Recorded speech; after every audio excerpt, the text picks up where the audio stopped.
What would you do if you found a flash drive in the Lost and Found? Would you plug it in and see what's on it? How about going into a haunted house containing a local legend? Today I'll be telling 4 unexplainable stories. A huge thank you to the writers, whose links can be found in the description. Remember, you can send in your own story to rylhstories@gmail.com. If you enjoy the video, feel free to support it with a like and comment letting me know your thoughts. Subscribing if you're new is also very much appreciated. Enjoy the video, and as always, I hope you all have a great night.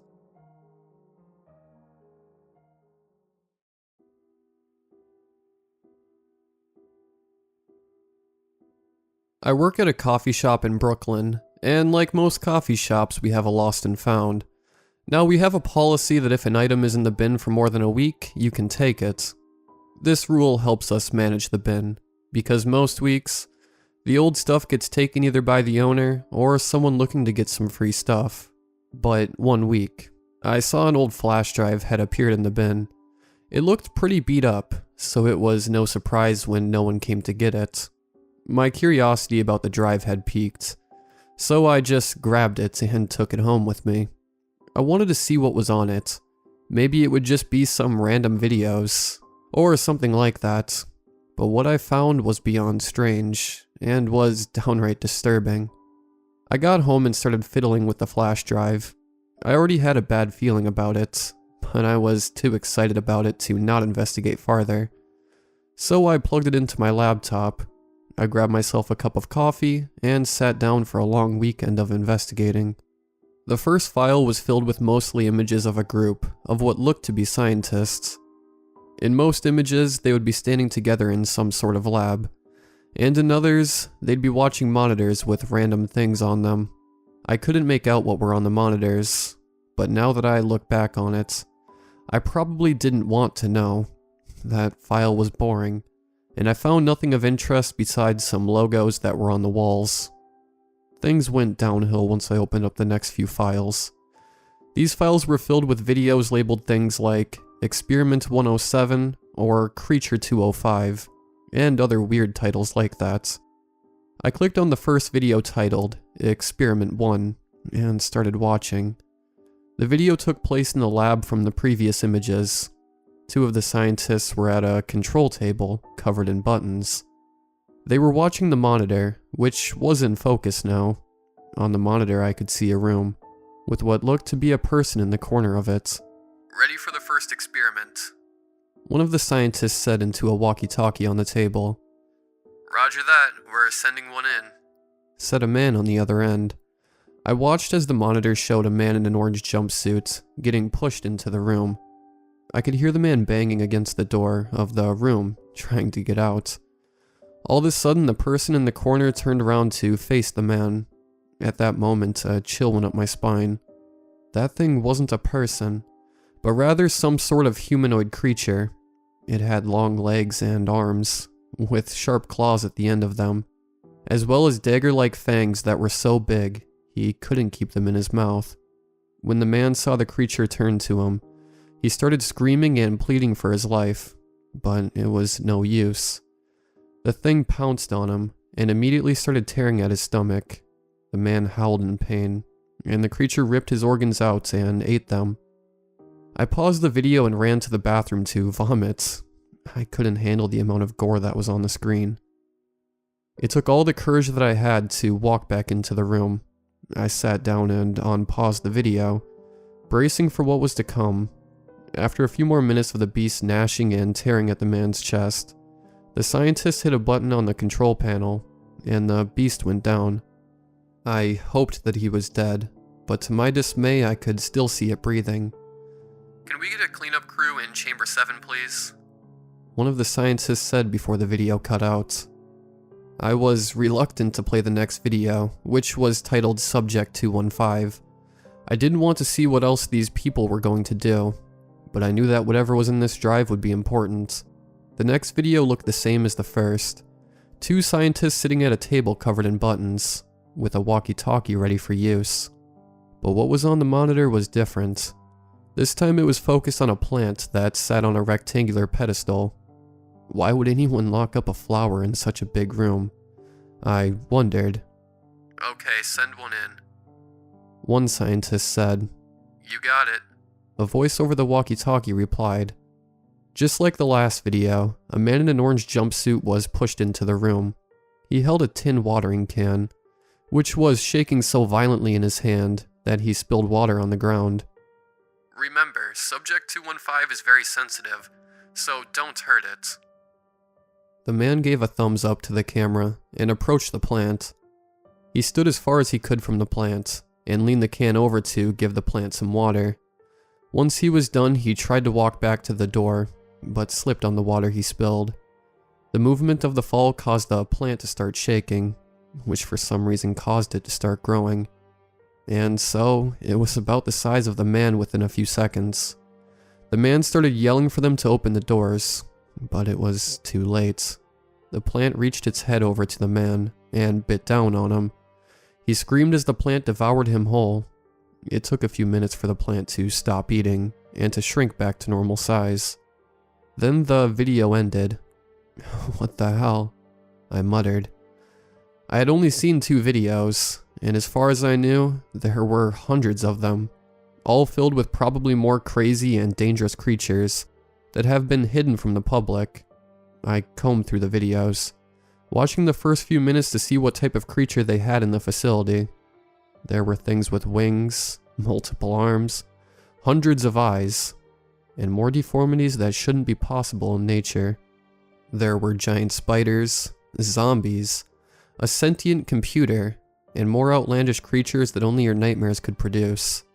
It took me hours just to look through all the videos in the first file, and by the time I was done, I felt sick and confused, but most of all scared that things like that could exist in our world. When I was done with the last video, which was about some weird toxic blob, I unplugged the drive and tried to get some sleep, but realized that I had been up all night looking through the file. I put on some clothes, got in my car, and drove to the police station. I talked with the police about my findings, and I showed them some of the videos. They got in contact with a person from the Department of Defense, who then called in a group of people who took the drive for farther investigation, and told me to try and forget, and to never tell anyone about what I've found. And so I didn't, and for years I've lived with what I found, until today. So if you don't believe me, that's okay. But trust me, this world has some secrets that are best kept away from the public.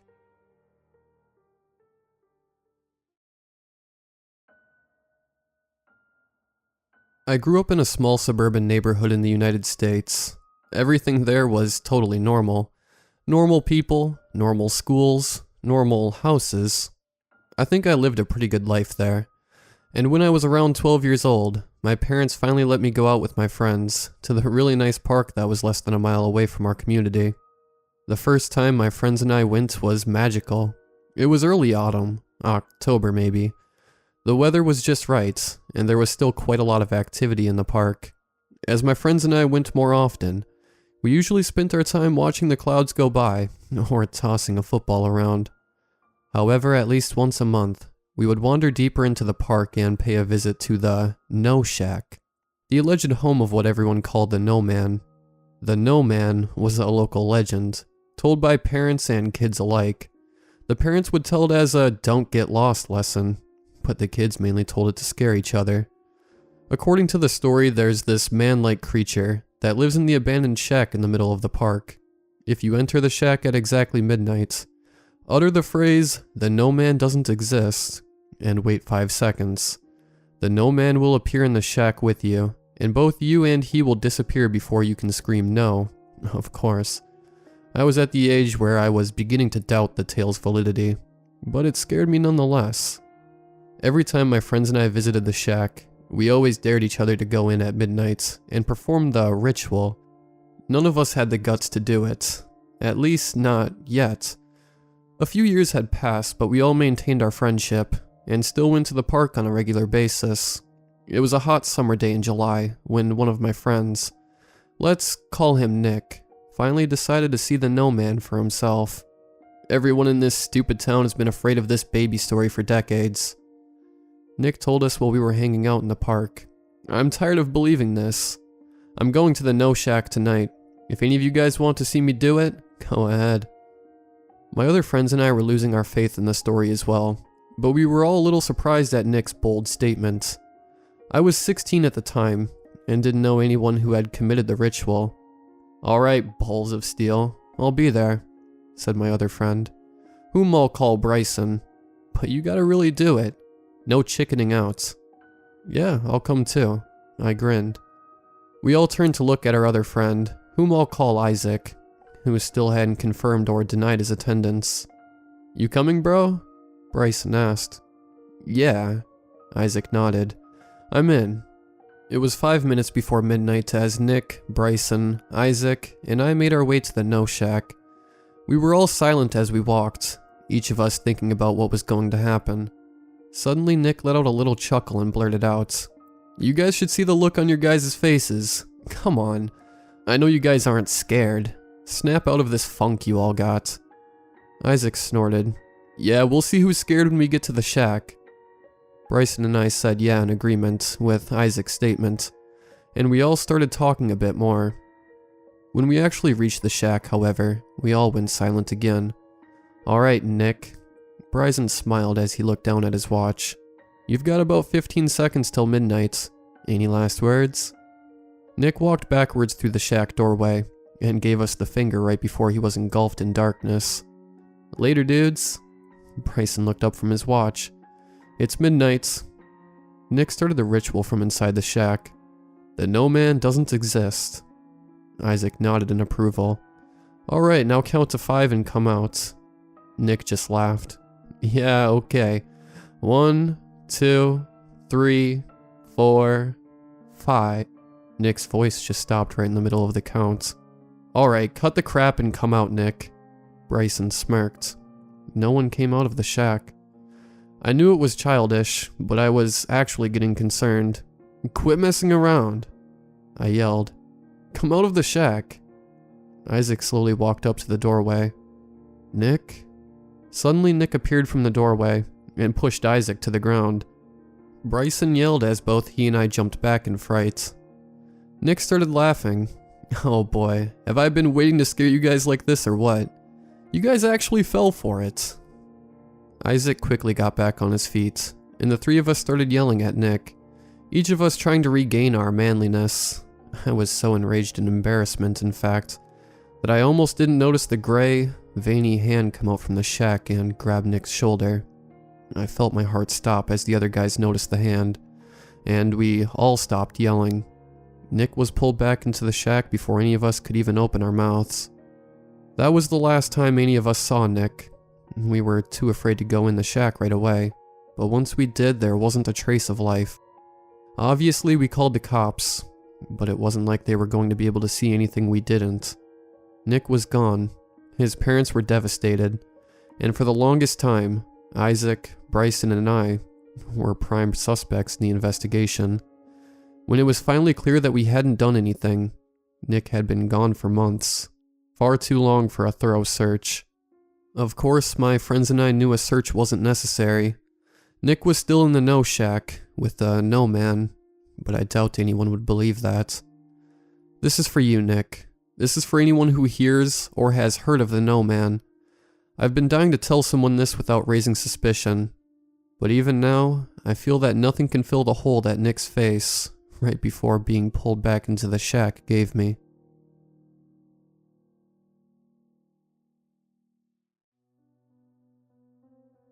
The following was written on a folded sheet of notebook paper, wedged into the center console of an abandoned Pontiac Sunfire, found 2 miles from the entrance of Golden Peaks Memorial Park. The tank was empty, both doors left open, and the vehicle was covered in fine ash, though otherwise in good condition. I'll never go camping with Brendan again. Before, we used to go almost every weekend. Just load this junker up with a couple sleeping bags, a tent, and some supplies.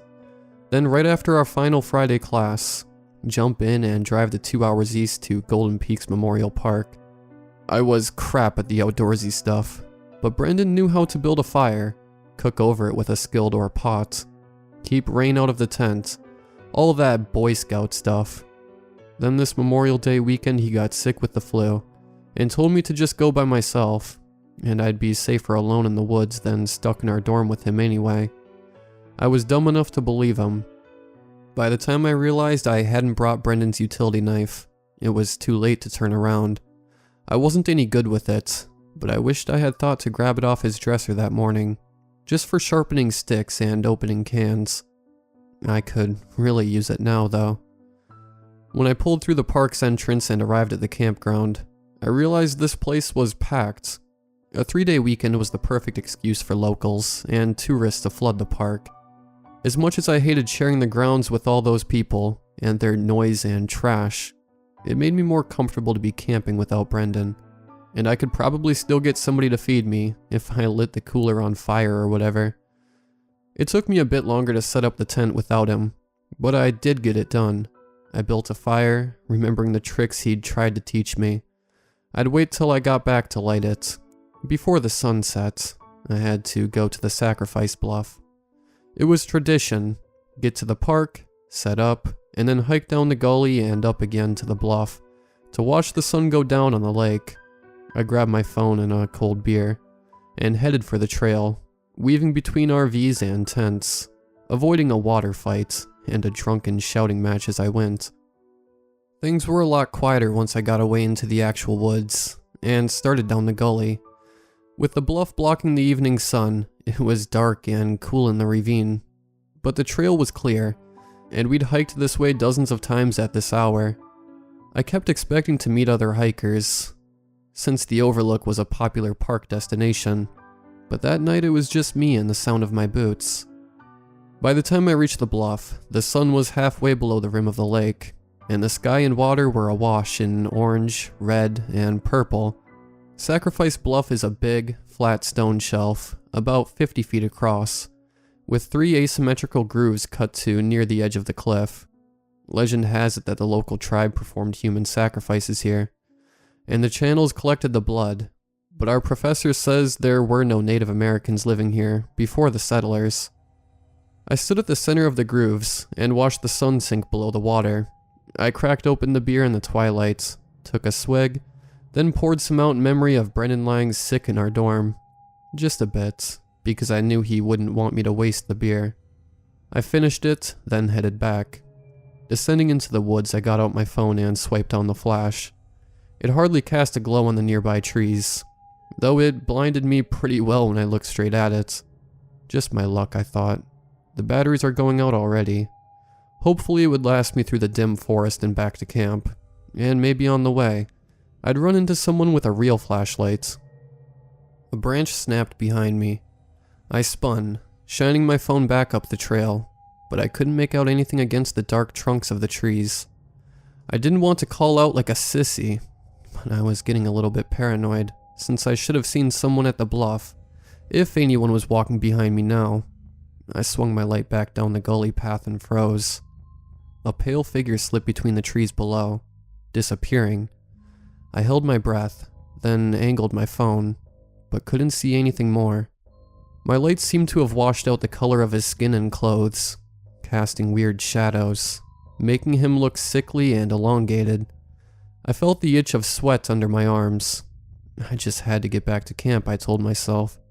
Forcing myself on down the trail, I soon reached the spot where I had seen the person. I quickly shined my light around, but saw nothing. Just keep going, I thought. I hit the bottom of the gully and started up the other side, the last push before reaching the campgrounds.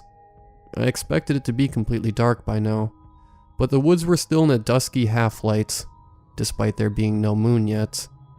I grabbed a tree trunk to pull myself along. My hand came away sooty. Maybe ash from a controlled burn by park maintenance, I reasoned.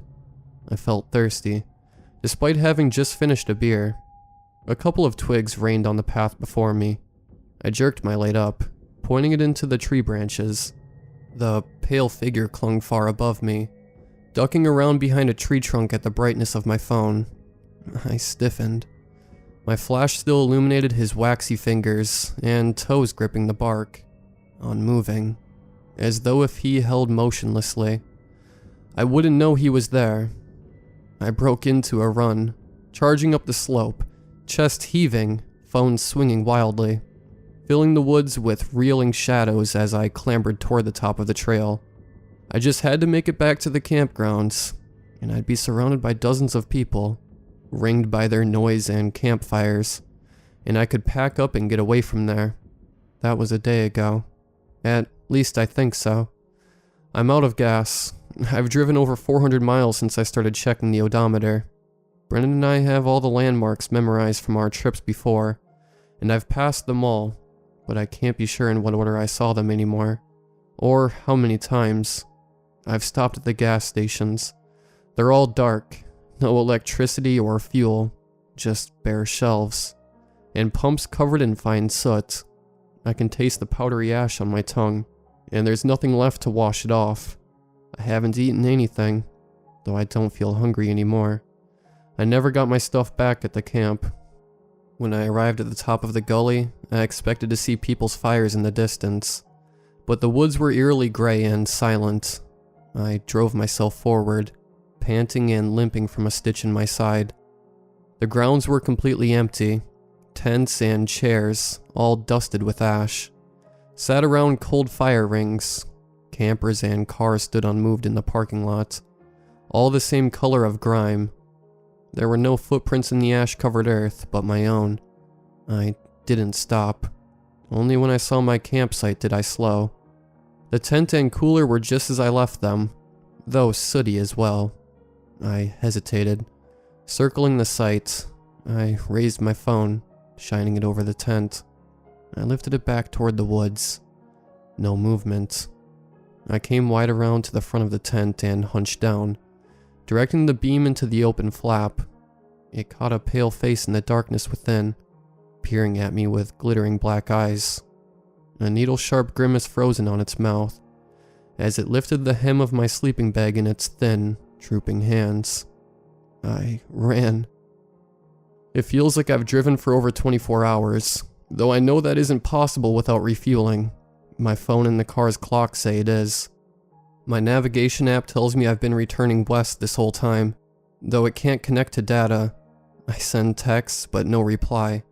No one picks up my calls, including emergency services, and I haven't seen another vehicle the whole drive, even at roadside stops. It was semi-dark for about 12 hours. Then the sky turned amber for a long time. The fuel gauge's light came on, and then the car died, and I rolled it here to the side of the road. The sky is darkening again. I don't know where here is. I am sure of one thing though. I'll never go camping with my best friend again.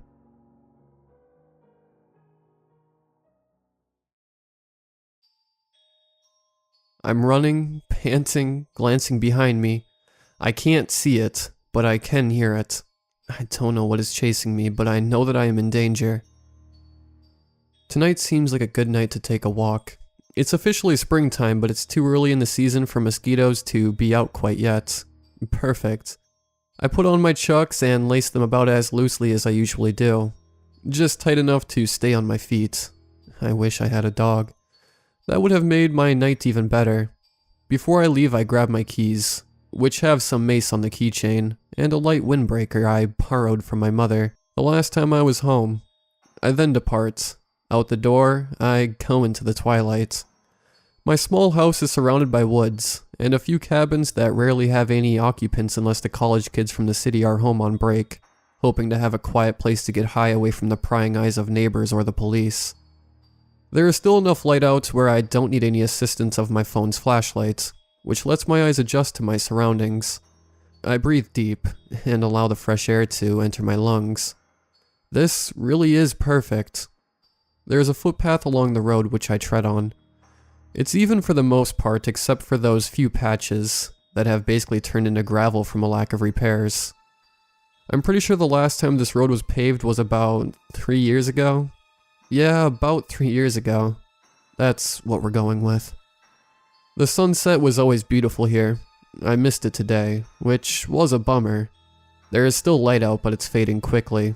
The sun is already way over the horizon. I am squinting a bit more now, and I am starting to slow down and tread more carefully. The noises of the night are slightly less friendly now, but I am used to this feeling. I do live out here after all. The moment I decide to start heading back to my little cottage, I hear some rustling. The rabbits must be coming back out, I think.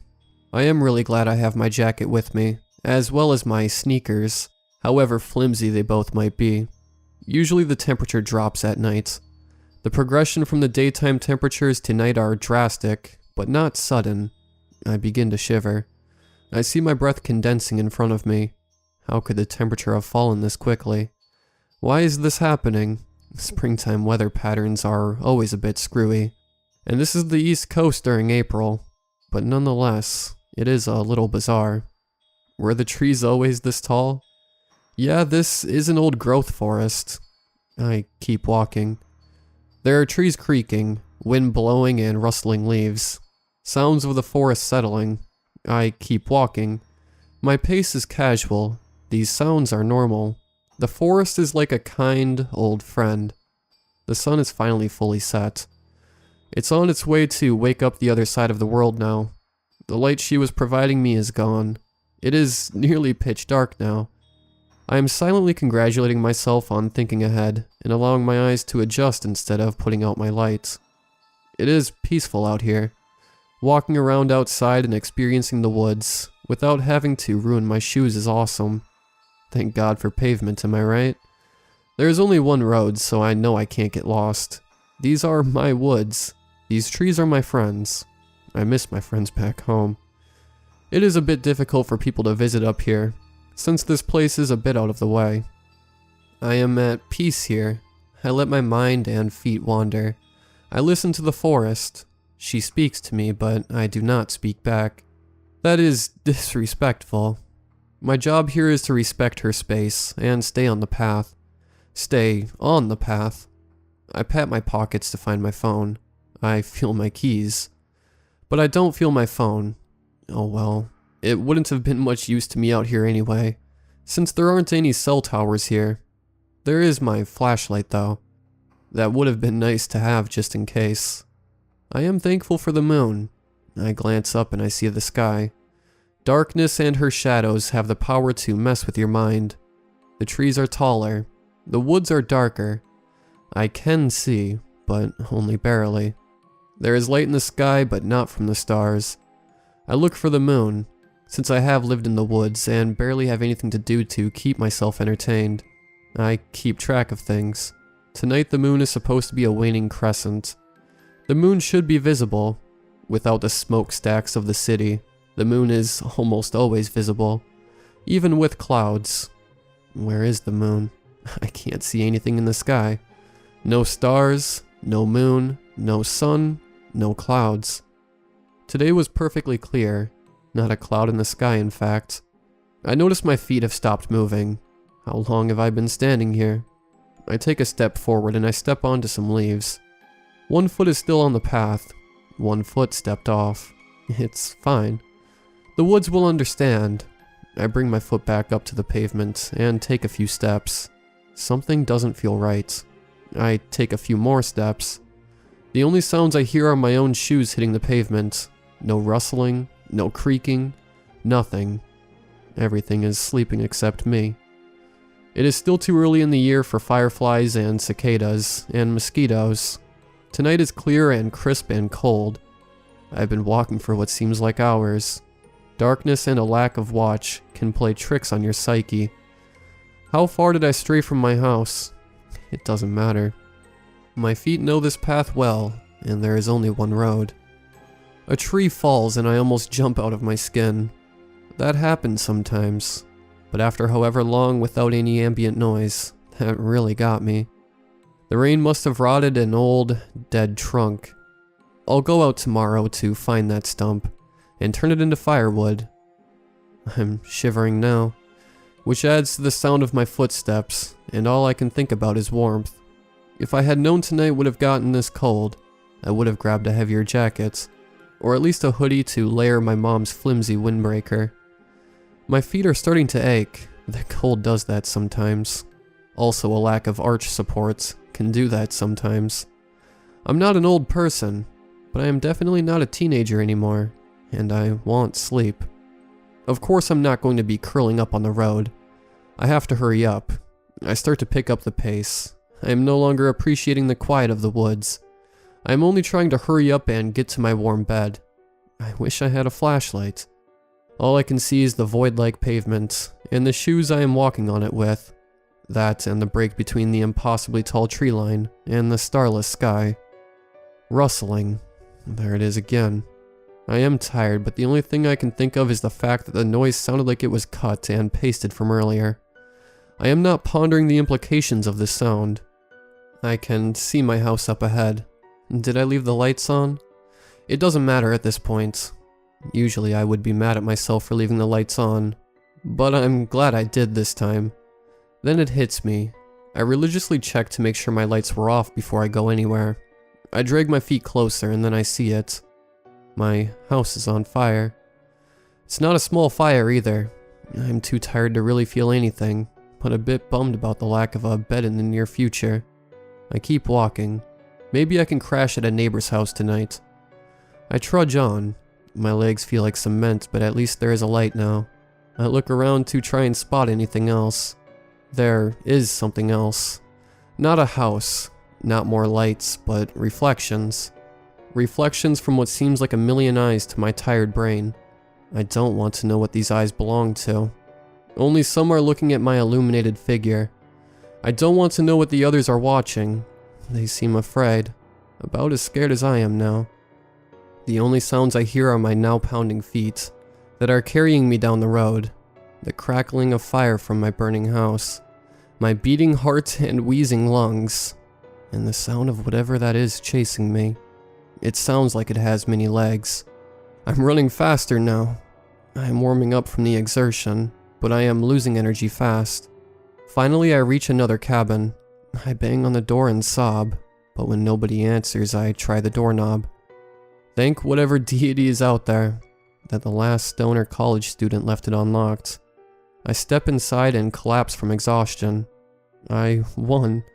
I outran the beast. When I come to, I see I am in a hospital gown. I try to move my head to look around my painfully bright surroundings, but I am unable to move my neck. I can move my eyes though. I see a clock on the wall and it says 1 o'clock. Because of the lack of windows, I can't tell whether it is night or day. Even with a clock, time is still imperceptible. I see a nurse in the hall and we make eye contact. She starts moving down the hallway after quickly averting her eyes, which I find odd. I am in pain. I cannot see the state of my body, but I know that I still have all my limbs. A doctor comes in shortly. She explains that the police were driving through the area with the fire department, after seeing large amounts of smoke right at dusk. The doctor explained what they did to me, but I blanked out when she started using technical language. I fell asleep. I was awoken by a sound at 3:27. I'm guessing it's the afternoon because nobody in their right mind would be up at this time otherwise. A cop was standing by me talking with a doctor. After about 5 minutes, they both see I am awake. The officer says that he saw me at the scene of the crime, in what seemed like some kind of a trance, and before the officer could ask what was going on, I started to book it down the road. Somehow I had gotten into a neighbor's house, and that is where he found me, completely cut up with multiple broken bones. I had run through the wood and glass front door of a neighboring cabin, and had passed out directly afterward. All I can think of were those eyes. Last night. Did this really happen? Was what the officer said the truth? The broken bone thing checks out. I have a fractured femur, a really messed up shoulder as well as a few broken fingers on my left hand, a broken ankle, a broken jaw, and a whole bunch of broken ribs. The problem is that running into a door could not have done this kind of damage. I am no medical professional, and even I know that.